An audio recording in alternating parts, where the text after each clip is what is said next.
Bueno, buenas tardes a todos los presentes. Siendo las 6:05, vamos a empezar con nuestra charla del día de hoy. Hoy nuevamente tenemos a la estudiante Linda Iris García Cabrera em, con una nueva charla titulada Introducción a la resolución de problemas de genética mendeliana. Ella es una estudiante de bioquímica de la Universidad de San Francisco Javier de Chuquisaca, ubicada en la ciudad de Sucre, Bolivia. Adicionalmente, ella participó y fue becaria en Chicas Huasquiris y también fue becaria en el programa de formación integral Mujer Líder TIC y asimismo del programa Mujeres 3C. Bienvenida, Linda, para tu charla el día de hoy. Está muy interesante y espero que a todos los presentes eh, tengan como nuevos conocimientos, nuevas expectativas y como siempre, lo ideal es aprender cosas nuevas. Buenas noches, muchas gracias por la presentación. Voy a comenzar a compartir pantalla.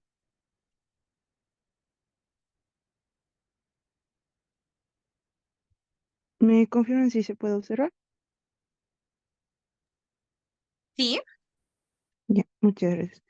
Bien, hoy día vamos a llevar una pequeña introducción a lo que sería la genética mendeliana. En sí, primero, la genética nace como una rama de la biología a partir de los primeros experimentos en cruzamientos de plantas realizados por un monje austriaco agustino llamado Gregor Mendel. Esto fue entre los años de 1854 a 1868.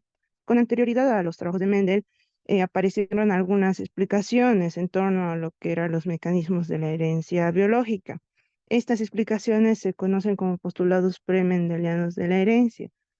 Em, el verdadero conocimiento acerca de cómo los seres vivos transmiten sus características a sus hijos se redescubrió a partir de 1900 y desde ese año la genética ya surge como una ciencia de forma formal a partir del siglo XX. Bien, pero en sí, ¿qué es genética? Genética es, como dice, la ciencia que estudia los fenómenos relativos a la herencia y a la variación de los seres vivos. Esto que implica que tengamos un conocimiento cierto de las cosas por sus principios y sus causas. A su vez, la genética se divide en genética general y genética aplicada. La general se subdivide a su vez en clásica, molecular y celular. La clásica es conocida también como genética mendeliana y es en la que nos vamos a ocupar durante toda esta hora. La aplicada se divide en vegetal, animal y humana. Y bueno, la mendeliana es de donde ha surgido algunos de los principios que se utilizan igual en la actualidad. Pero bueno, comenzamos con quién fue Gregor Mendel, dónde comenzó todo lo que conocemos como lo que es genética. Este biólogo nace en el año de 1822 en el pueblo de Heinzerdorf, es una localidad austríaca que luego formó parte de la ex Checoslovaquia. Sus padres en sí eran agricultores que lo impulsaron desde pequeño el trabajo con siembras y cultivos. En el año de 1843, más o menos a la edad de 21 años, ingresa al monasterio agustino de Santo Tomás de Bonn en Austria. Y como parte de su formación en ciencias, Mendel fue enviado a estudiar en la Universidad de Viena, donde obtuvo eminentes profesores que después el conocimiento que adquirió ya lo aplicó en sus trabajos.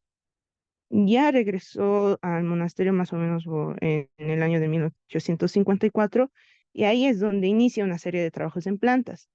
En sí, ¿cuál era el objetivo de sus investigaciones? Quería llegar a conocer los principios que regían la transmisión de características desde los progenitores a sus descendientes. En sí, primero estudió una gran variedad de plantas ornamentales y de árboles frutales, pero sus trabajos más importantes, que actualmente igual son bien conocidos, los realizó con una planta de arveja común, denominada científicamente como Pisum sativum, y en sí realizó sus estudios en un jardín de 7 metros de ancho y 35 de largo, donde cultivó alrededor de 27.000 plantas, unas 34 variedades distintas. observó 12.000 descendientes obtenidos de todos estos cruzamientos y de ahí conservó más o menos 300.000 semillas. Y ya por el año de 1866, Mendel publicó su investigación y todos estos resultados que había realizado durante más de 10 años. Estas en sí, como he mencionado, consistían en cruzar distintas variedades de arvejas y comprobar cómo se transmitían algunas de sus características a la generación siguiente. Su sistema de experimentación tuvo éxito debido al sistema que tenía, ya que se dedicó a cruzar plantas que solo diferían en una característica externa que además era fácilmente detectable por el ojo humano. Las características que se tomaron en cuenta lo vamos a ver un poco más adelante. Bien, en sí, todas las investigaciones que hizo Gregor Mendel nos ayudó a tener algunos conceptos básicos en la genética actual y que nos ayudan a entender algunos ejercicios que se presentan. Primero, gen, como dices, cada rasgo, ya este sea morfológico, funcional, bioquímico, psicológico, que tiene un individuo y que es transmitido por los genes. Todos los individuos están formados por células microscópicas que se agrupan formando tejidos. En sí, estas unidades, las células, poseen dentro de sí un núcleo y en el interior del núcleo se halla una macromolécula, que es el ADN o también conocido como ácido desoxirribonucleico. Este ácido se encarga de transmitir la información genética. Llamamos gen entonces a las distintas porciones de esta macromolécula que se ocupan cada una de ellas de una característica hereditaria determinada. Bien, otro de los conceptos que tenemos es genotipo, que se puede decir que es el conjunto de genes heredado, pero mucho más complicado. Fenotipo es la apariencia de un organismo, es todo lo que podemos observar y que es la expresión de la información genética. En sí, el fenotipo resulta de la combinación del genotipo más la interacción del individuo con el medio. El genotipo provee la información necesaria para la producción de diversos rasgos que se ven influidos por el medio ambiente y de esa interacción es lo que sale el fenotipo. Después nos vamos a lo que son los genes alelos. Los genes alelos son segmentos específicos del ADN, del ácido desoxirribonucleico. Estos determinan una característica hereditaria. Cada gen, como podemos ver en la imagen, se ubica en uno de los cromosomas que forman parte de los pares homólogos, lo que permite su separación en diferentes ámbitos durante la meiosis. Mendel distinguía estos como diferentes características de la planta o que codificaban para una misma característica. El genotipo en sí, eh, podemos volver, cuando tiene genes alelos iguales, se los denomina homocigotos. Los homocigotos se consideran características puras y son determinados ya sea si son dominantes o recesivos con letras mayúsculas. Si son dominantes se expresan con letras mayúsculas y son recesivos con letras minúsculas. Los heterocigotos ya cuando portan genes de alelos distintos y estos se representan con la siguiente, con las dos letras, una mayúscula y una minúscula, porque tienen las características de genes alelos distintos. Bien, otro de los conceptos que deberíamos tener en cuenta es la herencia. La herencia es la tendencia de los seres vivos a reproducir fielmente las características de sus progenitores, partiendo de la información genética contenida en los genes de los cromosomas del genoma. La herencia, a su vez, se divide en tres. La primera es la cariótica, la segunda es la extracariótica y la acariótica. La cariótica es el tipo de herencia que se refiere a los procesos de mitosis y meiosis. La extracariótica se efectúa en mitocondrias y en los plásmidos, y la acariótica es la herencia que involucra a las bacterias, virus y algas verdes o azul. La variación es la tendencia de los seres vivos a diferenciarse uno de otro. La variación genética es producida por la interacción entre el medio ambiente y el material genético. Mientras el genotipo tiende a mantenerse constante, el fenotipo cambia constantemente por acción de factores intrínsecos y extrínsecos que se conducen en variación. En sí, la variación genética depende de los factores propios de la especie y también de factores externos a ella. Pueden existir dos tipos de variación. Uno sería la genética y el otro sería la ambiental. La genética, material genético frecuentemente resulta afectado ya sea por desórdenes metabólicos, fisiológicos propios de los seres vivos que terminan causando mutaciones y aberraciones. La variación ambiental es causada por factores ambientales o ecológicos, como puede ser la luz solar, compuestos químicos, fitosanitarios o radiaciones. Bien, ahora nos vamos con lo principal o con lo que vamos a utilizar luego para los ejercicios, lo que serían las leyes de Mendel. La primera ley, o también conocida como ley de la uniformidad o reciprocidad, es cuando dos líneas puras se mezclan, los alelos dominantes se expresan y forman a los híbridos. Aquí tenemos un ejemplo que es uno de los que ha utilizado Mendel en sus experimentos, que es cruzar la característica amarilla de un guisante amarillo con un guisante verde. Aquí podemos observar que como son dos líneas puras, ambos son homocigotos. Quiere decir que tienen los alelos iguales. Homo significa igual y hetero diferente. En aquí podemos observar que en la filial 1, en la familia 1 tenemos que todos los individuos son híbridos, son heterocigotos. Pero ¿qué es lo que se expresa? La característica dominante, y en este caso es el color amarillo. Toda la filial es uniforme, muestran el mismo fenotipo.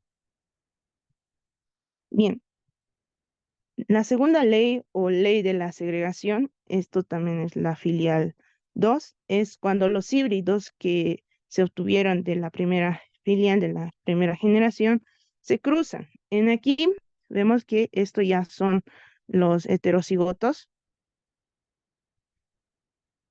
y estos dos de los dos estados ya son los homocigotos. Eh, Se presenta un 50% de homocigotos y el otro 50% son heterocigotos.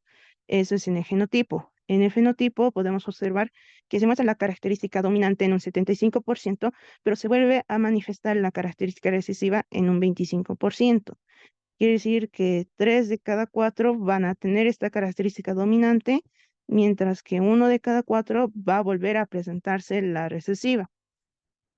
Bien, después, el tercer postulado que mencionó Mendel es la ley de los caracteres independientes. En sí puede tomar dos o más características para analizar y se observa que estas características se heredan independientemente una de otra. En este caso, estamos cruzando lo que sería el color amarillo y si es liso o si es rugoso. En este caso, el guisante es amarillo y liso y en este caso es un guisante verde rugoso. Esto nos da la siguiente generación. Eh, y Mendel con los diferentes experimentos observó que se manifestaban con lo siguiente: 9 de 16, 3 de 16, 3 de 16 y 1 de 16 de acuerdo a sus características. 9 de 16 son guisantes amarillos lisos, 3 de 16 son guisantes amarillos rugosos, otros 3 de 16 son guisantes verdes lisos y 1,16 son guisantes verdes rugosos. Todas las características se heredan independientemente una de otra. Bien, en estos tres hemos visto que las leyes Mendel han tomado diferentes características que son perceptibles y fácilmente identificables. Pero en sí, ¿cuáles eran todas las características que tomó en cuenta Mendel para hacer todos sus experimentos? Fueron las siguientes: el color y forma del guisante, color y forma de la legumbre, color de las flores, posición de las flores y longitud del tallo. De aquí se observaron que cada una de estas tenía ciertas características que eran dominantes sobre otra. El color del guisante, el amarillo, como hemos visto, era el dominante y la forma era que era lisa. Color y forma de la legumbre, verde dominante y que sea liso dominante. El color de las flores es púrpura, posición de las flores es axial y la longitud del tallo es que sea largo. Todas estas características dominantes y recesivas era lo que se buscaba y con lo cual se hacían los diferentes cálculos para la determinación de los diferentes porcentajes que ahora sí podemos calcular de una forma más sencilla. Y son características perceptibles y eso fue por lo cual fue el éxito del experimento. Bien, ahora vamos a seguir con el cruzamiento monohíbrido. Hace referencia al cruce que se efectúa entre individuos que difieren en una sola característica o factor. Es cuando se aplica la primera ley de Mendel. En aquí simplemente vemos una característica, que en aquí es el color amarillo y el color verde. Observamos, esto ya es un cruzamiento monohíbrido donde simplemente se ve una. Y podemos observar que siguiendo las leyes, todos los híbridos son iguales. La cruza de prueba, esto es bastante útil cuando se sirve para el mejoramiento genético, pues se seleccionan los individuos mejor adaptados y se van eliminando los fenotipos que no son necesarios o no son deseados para los diferentes experimentos, tomando en cuenta que en el fenotipo para individuos homocigotos y heterocigotos es casi el mismo en referente si es dominante. Por ejemplo, si nos diesen eh, una bolsa de guisantes, no sabríamos si estos guisantes son totalmente amarillos o si son híbridos, porque en sí van a tener el mismo color y no vamos a poder distinguir. Es para eso lo que nos sirve estas cruzas de prueba, para saber si es puro o no, o si es un híbrido. El cruzamiento se realiza entre un progenitor que sabemos que es un homocigoto recesivo con un individuo de genotipo desconocido y el fenotipo conocido. Bien, el cruzamiento de híbrido es el cruzamiento entre líneas puras para dos características. Aquí ya podemos utilizar dos métodos, que es el método de cuadrícula genética o también llamado el cuadro de Punnett, y también podemos utilizar el método de línea bifurcada. En sí, el que considero más fácil es el método de línea bifurcada, pero en sí el método de cuadrícula geométrica igual nos puede servir tanto para el cruzamiento monohíbrido como para el dihíbrido. Bien, el cruzamiento trihíbrido ya es el cruzamiento entre progenitores que difieren en tres caracteres. Son combinaciones de tres cruces monohíbridas que actúan conjuntamente. El análisis de este tipo de cruzamientos puede resultar muy complicado, pero se puede evitar y simplificar en muchos casos reduciéndolo a cruzamientos monohíbridos o utilizando fórmulas y artificios matemáticos. En ese caso, igual que en el híbrido, vamos a utilizar lo que sería el cuadro de Punnett, lo cual sería el método más largo, ya que en el cuadro se transfieren los gametos de los progenitores tríhíbridos, y el de la línea bifurcada, que resulta más sencillo de realizar. Y después vamos a utilizar lo que sería el binomio de Newton. Este se utiliza simplemente para el fenotipo y se usa para resolver ecuaciones con dos factores elevados a una potencia determinada, y se puede aplicar en la determinación del fenotipo de individuos híbridos que difieran ya sean dos, tres, cuatro características genéticas. Y bien, vamos a pasar a la parte de ejercicios. El primero que vamos a ver va a ser de un cruzamiento monohíbrido. Vamos a ver la primera y la segunda ley de Mendel. El enunciado nos dice: si una planta homocigota de tallo alto se cruza con una planta homocigota de tallo enano, sabiendo que el tallo alto es dominante sobre el tallo enano, ¿cómo serán los genotipos y fenotipos de la filial 1 y filial 2? Aquí vamos a colocar este como filial 1 y en este como filial 2. Aquí ya he hecho un pequeño resumen, nos dice que una planta homocigota, si es homocigota, es igual, se cruza con otra homocigota, pero está de tallo enano, que esto sería el recesivo. Así que por eso tallo alto es dominante, lo colocamos con letras mayúsculas, y tallo enano, que es el recesivo, lo colocamos con letras minúsculas. Ahora esto lo podemos colocar lo que sería en el cuadro de Punnett, que es el primer método que podemos utilizar para resolver este tipo de ejercicios. Colocamos estas características en esta parte, A y A, y estas otras en esta. Hacemos una cruza entre los cuadritos, A con A minúscula, A con A minúscula, A con A minúscula y A con A minúscula. ¿Qué nos resulta? en el genotipo que el 100% son homocigotos, son heterocigotos, perdón, todos son híbridos, y en el fenotipo que el 100% de las plantas tiene tallo alto, que es el dominante. Es la característica que se va a manifestar. Bien, de la primera parte ya está. ¿Cómo serán los genotipos y fenotipos de la F1? Ahora de la F2 es cuando estos híbridos y combinamos igual en un cuadro Punnett. Es la descendencia de la primera cruza. En este caso, A con la mayúscula, A con la minúscula, A con la mayúscula, minúscula, y aquí con minúscula. En aquí nos sale que el genotipo es 50-50, 50% son homocigotos y el otro 50% son heterocigotos. En aquí, las características dominantes es de tallo alto en estos tres, así que podemos decir que el 75% tiene tallo alto y el 25% es de tallo enano, o en otras palabras, 3 de 4 tienen tallo alto y 1 de 4 tienen tallo enano. Eso ya sería aplicando la primera y la segunda ley de Mendel. Ahora cuando nos dan este otro tipo de ejercicios que ya iguales, pero con diferentes porcentajes más o menos para hacer diferentes sumas y restas, igual se puede calcular utilizando las leyes de Mendel. Aquí nos dice que tenemos, al cruzar dos moscas, se obtiene una descendencia formada por 216 moscas negras y 72 moscas blancas, representando por N color negro y por N minúscula de color blanco. Razón es el cruzamiento y cuál sería el genotipo de las moscas que se cruza y de la descendencia obtenida.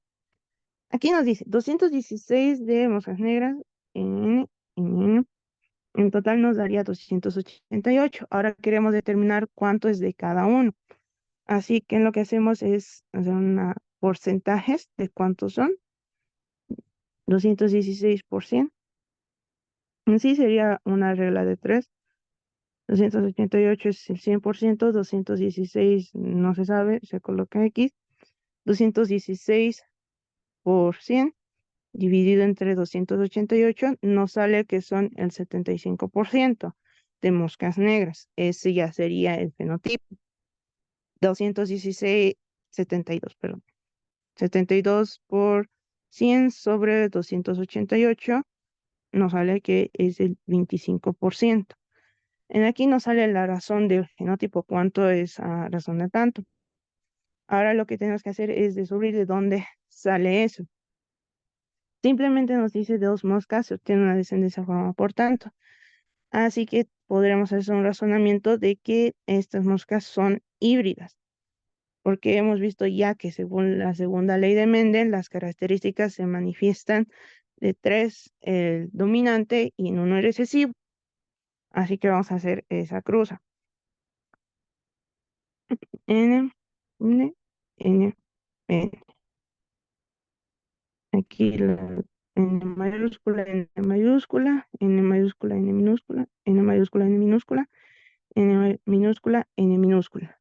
Y nos sale este resultado, la relación de 75-25.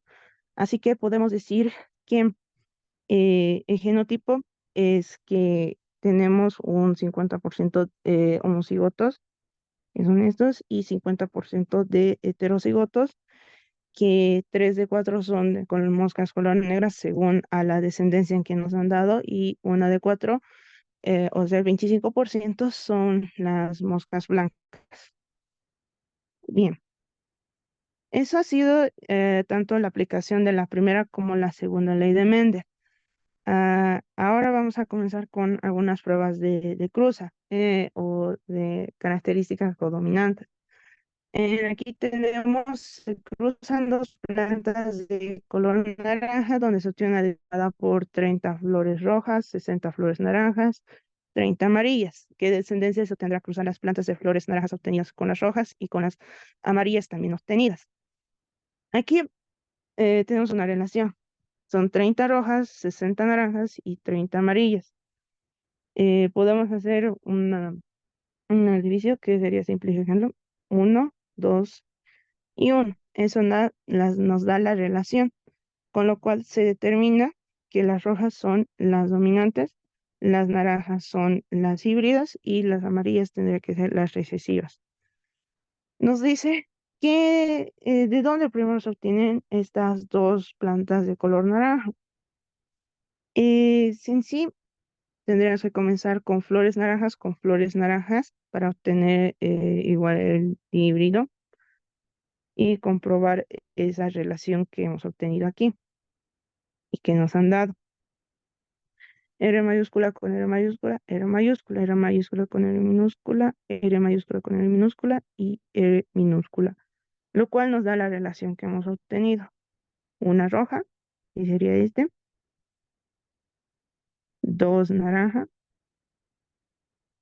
y una amarilla.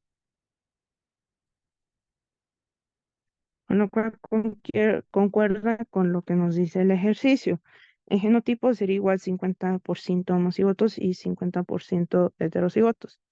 Bien, ahora nos dice que de estos híbridos tenemos que, estas flores naranjas, tenemos que cruzarlas con las rojas y tenemos que cruzarlas también con las amarillas.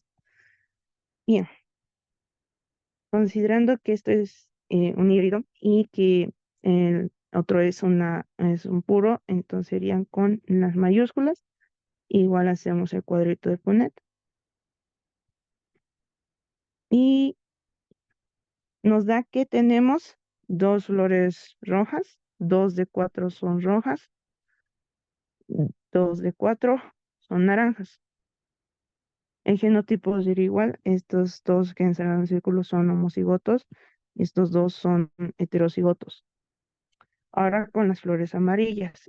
Las flores de color amarillo ya se consideraría recesivo. R minúscula, R minúscula, R minúscula con R minúscula. Y nos sale que tenemos 2 de 4 naranja, flores naranja, y 2 de 4 flores amarillas.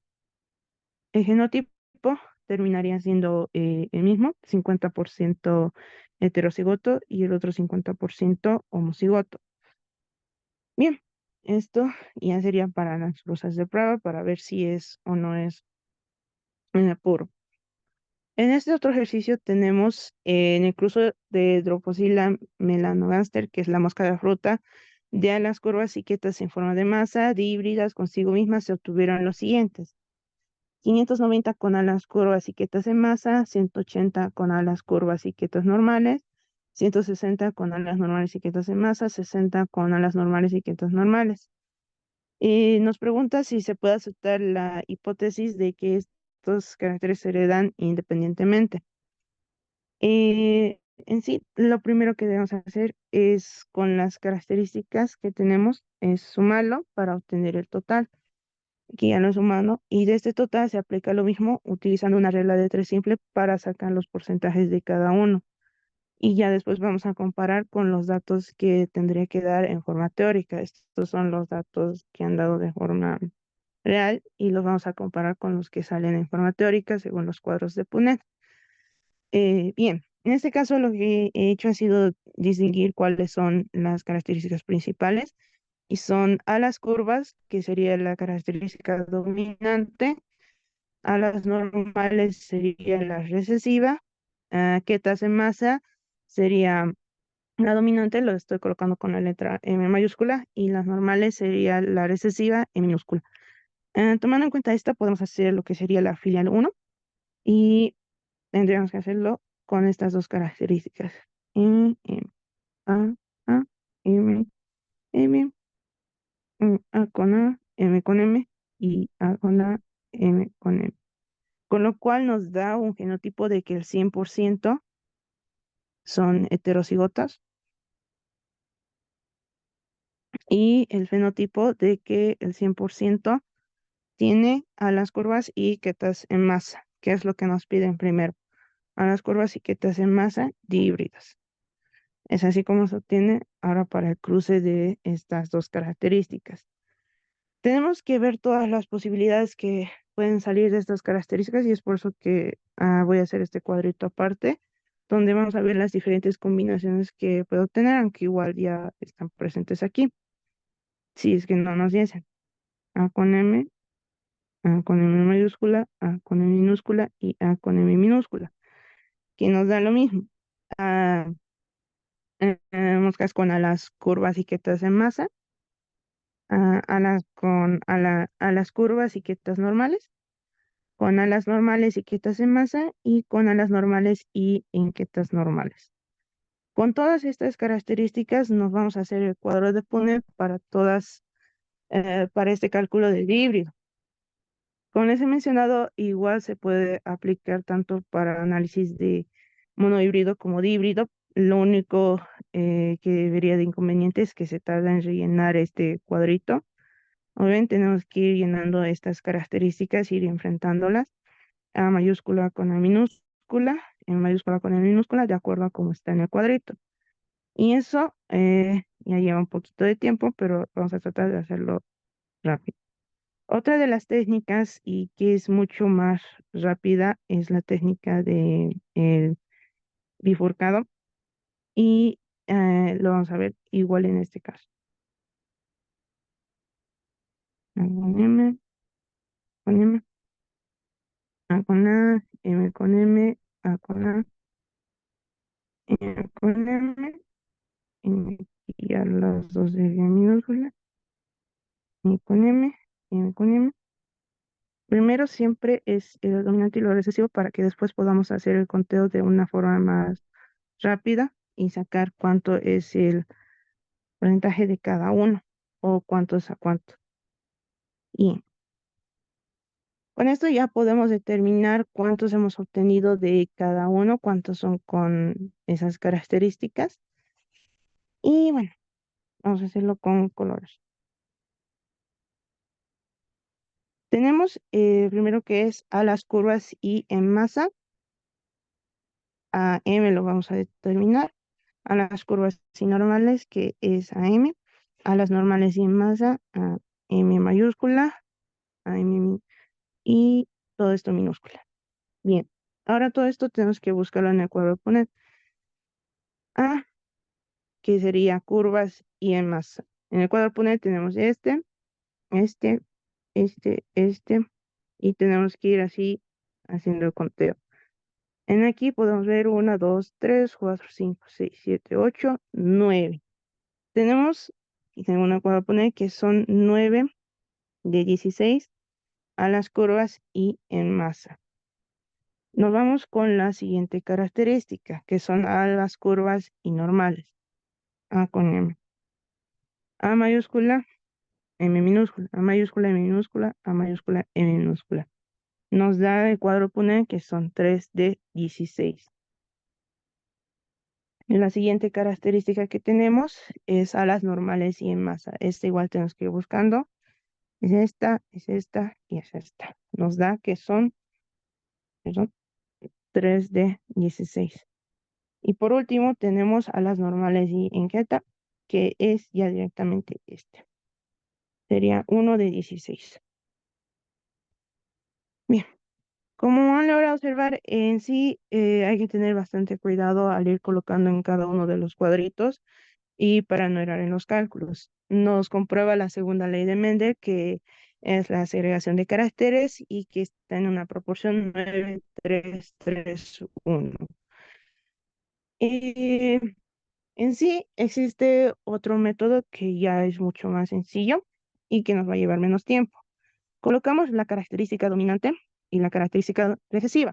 Sabemos, según el primer cuadrito, que están en la proporción de 3 sobre 4 y 1 sobre 4. Así que ese mismo concepto lo vamos a aplicar aquí. 3 sobre 4 y 1 sobre 4. Lo que hacemos es ir bifurcando de esa característica a la otra.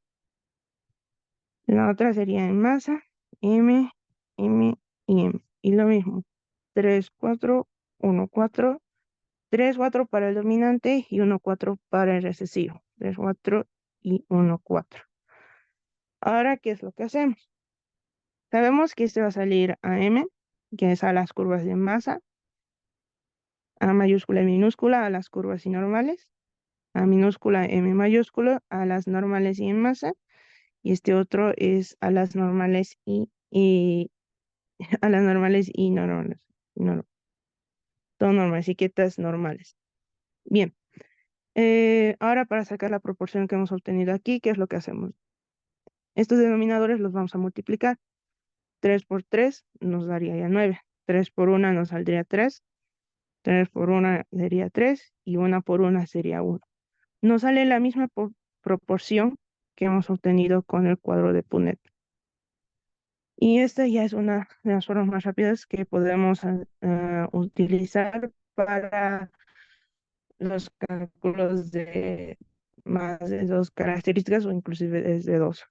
Han visto que para la filial 1 es bastante útil para características monohíbridas el cuadro de Punnett, pero si queremos hacer esto en las tríhíbridas ya se nos va a complicar bastante. Eso es lo que vamos a ver ahora. Aquí Sí, ya, Linda, aquí, antes de pasar a la siguiente pregunta, hay una pregunta en el chat con respecto a la pregunta 3.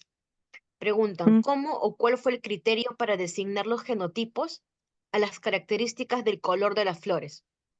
Es para la pregunta 3.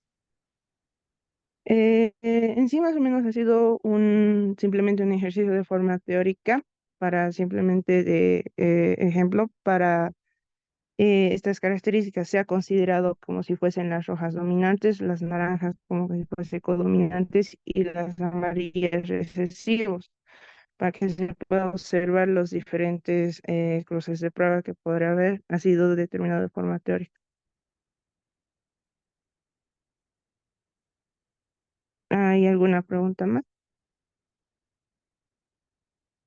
No, solamente era eso, para poder determinar esa pregunta 3 y poder comprenderla mejor, pero está perfecto. Eh, por favor, continúa. Ya. Gracias. Bien, bien, voy por eso porque ahorita vamos a comenzar con el de tres características, que es el trihíbrido, y ya es un poco más complicado de lo que hemos visto del monohíbrido y el híbrido. En sí, aquí nos dice el ejercicio que realicemos el cruce entre una planta amarilla lisa con espina. Aquí nos dice que todas las características son dominantes y otra planta verde rugosa sin espinas. Todas son características recesivas, según el ejercicio. Así que, ¿qué vamos a hacer? Como todas son dominantes, a cada una de las características las vamos a denominar con una letra. A la amarilla con A mayúscula, a las lisas con L mayúscula y a las con espina con E mayúscula. Lo mismo para la otra planta. Como todas estas son dominantes, entonces, y están en letras mayúsculas, todas estas vamos a colocarlas con letras minúsculas. Verde con A minúscula, rugosa con L minúscula y sin espina con E minúscula. Como hemos hecho en el híbrido, tenemos que ver todas las posibilidades en que se pueden combinar estas características. En este caso han sido 4 en el híbrido. En el trihíbrido se van a multiplicar, van a ser muchas más. En este caso, según el cálculo, nos sale que son ya 8. La primera combinación se realiza con estos. Amarillo liso con espina, el otro sería amarillo liso sin espina, amarillo rugoso con espina, amarillo rugoso sin espina. En el otro lado ya comenzamos con los recesivos, que dirían de este. Verde liso con espina, en el otro es verde liso sin espina, verde rugoso con espina y verde rugoso sin espina. Tenemos que ver todas las posibilidades en que se pueden combinar estos caracteres y ya de ahí determinar para hacer nuestro cuadro de Punnett. Si en ese caso nos hemos tardado más en este, nos tardaríamos mucho más porque tendríamos que hacer todas estas combinaciones para ver cuántos se repetiría cada uno, lo cual resulta muy complicado y muy tardado, pero se puede hacer. Lo que se recomienda en estos casos es directamente utilizar el de la línea bifurcada, que resulta mucho más rápido y nos da las mismas proporciones que podemos obtener en un cuadro de Punnett. Y eso es lo que vamos a hacer directamente ahora. Como hemos dicho primero, vamos a ir con la característica dominante, con la primera que sería que son amarillas, y en aquí la recesiva, que son verdes, en una proporción 3:4 y esta en 1:4. Comenzamos a bifurcar con la segunda característica en ambos. Tenemos que son lisos y rugosos. Liso es con L mayúscula, rugoso L minúscula. Liso mayúscula, rugoso L minúscula. Como son, es una tercera característica más. Vamos a seguir bifurcando, pero colocamos estos índices para luego ir multiplicando. 1, 4. Bien, seguimos dividiendo.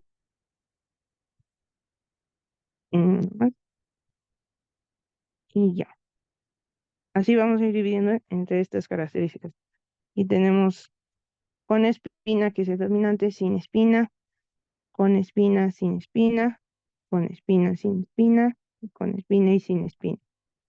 Aquí sería la proporción 3, 4, 1, 4, 3, 4, 1, 4, 3, 4, 1, 4, 3, 4 y 1, 4. Al colocar esos números nos va a ayudar a determinar cuál es la proporción de cada uno. Bien, ahora lo que tenemos que hacer es simplemente hacer una multiplicación entre los denominadores. 3 por 3 por 3 es igual a 27.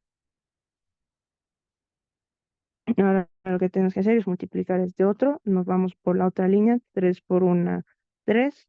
3 por 3 nos daría 9. 3 por 1, 3 por 1, 3. 3 por 1, 3. 9. Y aquí 3 por 1, 1, 3. 3 por 1, 3.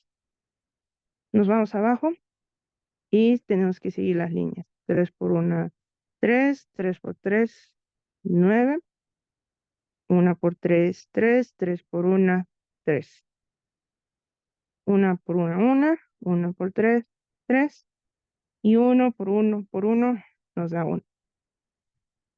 Nos da que 27 de 64, perdón, 27 de 64 son amarillos lisos con espina, 9 de 64 son amarillos lisos sin espina, 9 de 64 son amarillos rugosos con espina y 3 de 64 son amarillos rugosos sin espina.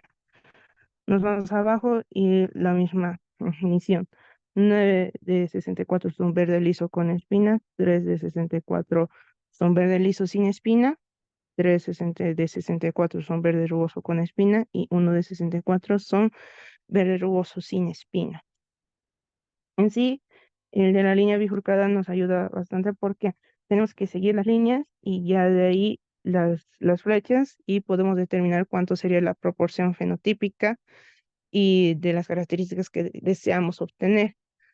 Por ejemplo, yo simplemente me quiero centrar en las plantas amarillo rugoso sin espina. Y si simplemente me quiero centrar en esa, ya me puede dar directamente el resultado que 3 de 64 me van a salir con esas características específicas. Y es mucho más rápido este método que si utilizáramos este cuadro de Punnett, que nos puede llevar bastante tiempito en armar. Y de paso tenemos que tener cuidado en no equivocarnos en las características que tenemos. Y en sí, si al final igual tienen dudas de cómo sería el fenotipo para calcular en los diferentes, si son dihíbridos, si son trihíbridos con 2, 3 o hasta 4 características, se puede utilizar una fórmula. Y es un artificio matemático que es el binomio de Newton. Esto, como señalado aquí, es para el fenotipo y es lo que normalmente se utiliza para obtener ciertas características que deseamos de los experimentos. Y en sí, A sería aquí la característica dominante y 1 sería por la característica recesiva, que es lo que tendríamos que hacer. En este caso se utiliza 3, vamos a utilizar con 2 características. Se utiliza esto, A más B por N. N sería el número de características. A sí o sí es 3 y B sería 1. 3 por el dominante y 1 por el recesivo y por la proporción en que se expresan fenotípicamente. Bien, con esa aclaración vamos a continuar con el que sería de 2. A más B elevado a 2. Vamos a hacerlo directo. Tenemos que hacerlo 3 elevado a 2 más 2 por 3 por 1 más 1 elevado a 2. 3 por 3 es igual a 9. Y sería un 2. Aquí se conserva 3 y tenemos que sería más 1. El 9 se conserva. Y aquí que nos dice que tenemos 2 de 3. Así que sería 3, 3 y aquí ya sería 1. Nos da la misma proporción que hemos obtenido según el cuadro de Punnett y según la línea bifurcada. Nos ayuda a comparar las proporciones fenotípicas. Igual se puede aplicar para el trihíbrido. Aquí sería 3, aquí sería 1 y elevado a 3. La misma lógica, utilizamos 3 elevado a 3 más 3 por A, 3 elevado a 2 por 1 más 3, 1 por 3 por 1 elevado a 2 y más 1 elevado a 3. En ese caso, 3 elevado a 3 es igual a 27. Tenemos un 3.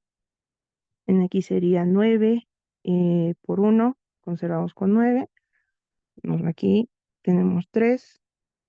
El 1 elevado a 2 no tiene nada, así que seguiría con 1. 3 por 1 sigue siendo 3. Y más 1, porque todo elevado a 1 sigue siendo 1. Bien, ahora la interpretación sería 27. Tenemos que son 3 de 9. 3 caracterizan 9. Y aquí serían las 3 de 3 y 1. Nos da la misma proporción que hemos obtenido en el fenotipo con el cruzamiento trihíbrido. Tenemos aquí lo que sería 27, 3, 9, 3, 3 y 1, 1. Y nos coincide con lo que hemos sacado con el artificio del binomio de Newton. Esto simplemente se va a aplicar para manualmente predecir las proporciones en el fenotipo. Hasta aquí sería todo de los ejercicios. Y bueno, gracias por su atención. Bien, muchas gracias, Linda. Eh, Interesante la charla. Si bien han sido pocos ejercicios, han sido muy buenos para poder ver, no solamente recordar el cuadro de Punnett, sino también ver el artificio que nos acabas de mencionar, que quizás muchos, como me están comentando por acá, no conocían sobre eso, pero que facilita bastante poder hacer este tipo de ejercicios. No sé si alguien tiene alguna pregunta que quiera realizarla. Nosotros vamos a estar compartiendo, tenemos ejercicios, pero están más que nada enfocados en genética médica, que los vamos a estar compartiendo junto con el link de esta charla por los grupos de WhatsApp.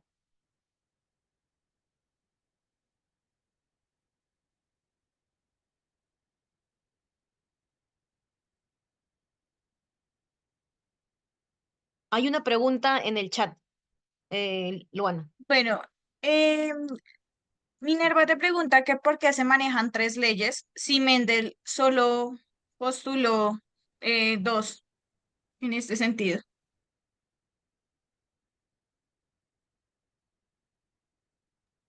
Em, Según la bibliografía que he consultado, en realidad ni siquiera fueron 2 postulados, sino 4, sino que en inglés se conoce como el primer postulado no se toma en cuenta directamente los 3 que son los más conocidos, que es de la segregación de, de que todos los filial 1 son iguales, de la filial 2 son aire sin se manifiesta y de la independencia de los caracteres. Sí o sí se manejan los 3 postulados según la bibliografía que yo he consultado.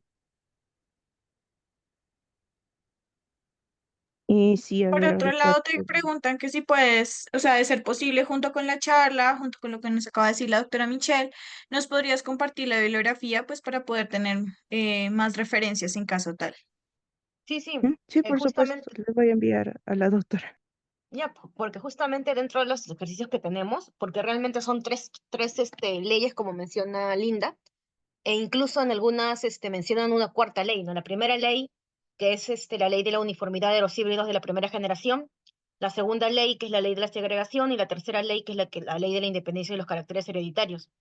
Y a veces se menciona una cuarta, que es la ley de la dominancia completa o ley de la dominancia. Pero lo vamos justamente yo había separado un libro y eran dos PDFs, un libro que es de España y unos ejercicios, pero de genética médica. Así que eso también lo vamos a estar compartiendo junto con la bibliografía que nos mandé Linda por los grupos de WhatsApp, ¿ok? Y creo que hay más preguntas, me parece.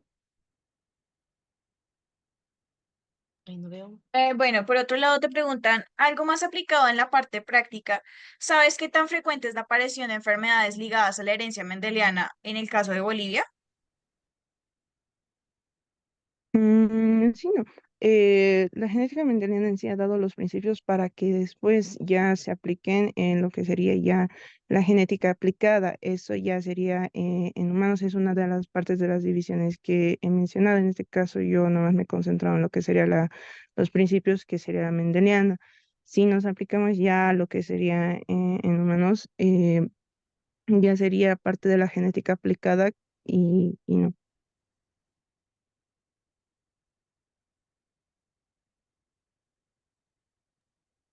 Preguntan también que si sabes de casualidad dónde se puede consultar o alguno de los presentes si puede, si tiene el conocimiento de dónde se puede consultar el escrito original que estableció Mendel, obviamente traducido.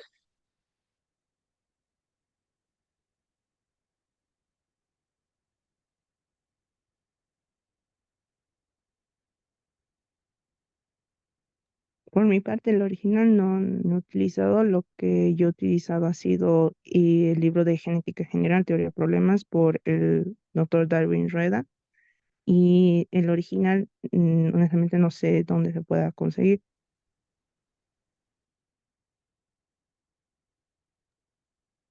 Bueno, acá te realizan otra pregunta, dentro de las que dicen que si estos ejercicios solo se aplicarían en las características monogenéticas o también se podrían aplicar en las poligenéticas. En sí, para resolver problemas en lo que se refiere a las características, podemos utilizar, como mencionaba, el cuadro de Punnett o por ende la línea bifurcada. En sí se puede aplicar a más de tres, incluso cuatro características, aunque lo que yo recomiendo no es utilizar tanto el cuadro Punnett porque han visto al menos en el de tres características que es bastante amplio, son 64 cuadritos que se tendría que completar, mientras que si utilizar el de la línea bifurcada han visto que es mucho más rápido y sencillo y sí se puede aplicar. Y también utilizando el de binomio de Newton se puede determinar las características fenotípicas que tendría, más enfocado al fenotipo que al genotipo. Mm, sí. Bien, también pero esa pregunta que mencionaron sobre la enfermedad de sí, que siguen las leyes de Mendel, hay bastantes, aunque actualmente se sabe pues que no solamente está involucrado un gen, sino varios genes. Hay casos de pleiotropía, epistasis, em, genética cuantitativa, que es ya mucho más complicada, se podría decir. Pero, por ejemplo, está la enfermedad de Huntington, está la fibrosis quística y un montón de enfermedades que siguen estas leyes de Mendel. En el librito que les digo que les voy a compartir, está enfocado justamente en genética médica. Y hay un capítulo que es solamente de la parte de Mendel, así que les va a servir bastante si es que les interesa el tema.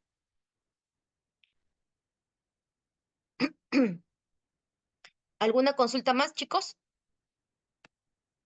Recuerden que mañana y pasado mañana tenemos talleres de R. El taller de mañana es de estadística, introducción a la estadística, utilizando R. Y el domingo es introducción a la bioinformática utilizando R. ¿Ok? Así que si tienen algunas preguntas, genial, hayan compartido un paper. Ay, ay, ay. A ver. Bueno, sí. Es un paper del origen de las leyes de Mendel. No sé si es que está, me parece que no está completo. Pero bueno, no se preocupen, igual como les digo en los libros que vamos a compartir y en la bibliografía también. Hay una pregunta más, Luana. Bueno, mencionan que en la última explicación del tema de las fórmulas del binomio de Mendel, solamente se utilizan para los cruces con dos características y tres características únicamente o se puede con más. En realidad es un artificio matemático, es el binomio de Newton. Es mayormente, además aquí sí llevamos en matemáticas y se puede aplicar a n características. En sí la fórmula es a más b elevado a n y n sería el número de características que deseas. En sí se puede aplicar a más de 3, 4, 5 y ya ahí va a salir la proporción. Se puede aplicar a más, pero por cuestiones de ejemplo, simplemente para 2 y para 3 se utiliza en esta ocasión.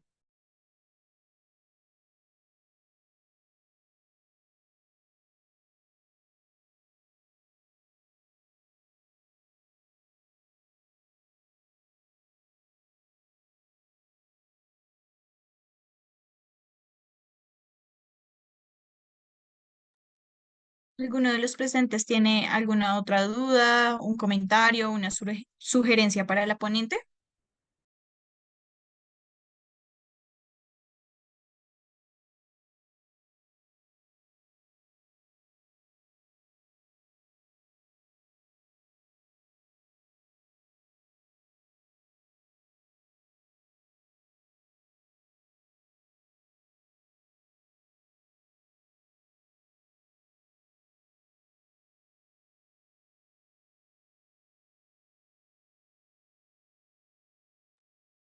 Sí, bien, entonces vamos a estar compartiendo el material por los grupos. Y bueno, damos por concluida la charla. Muchas gracias, Linda. Muchas gracias, Loana.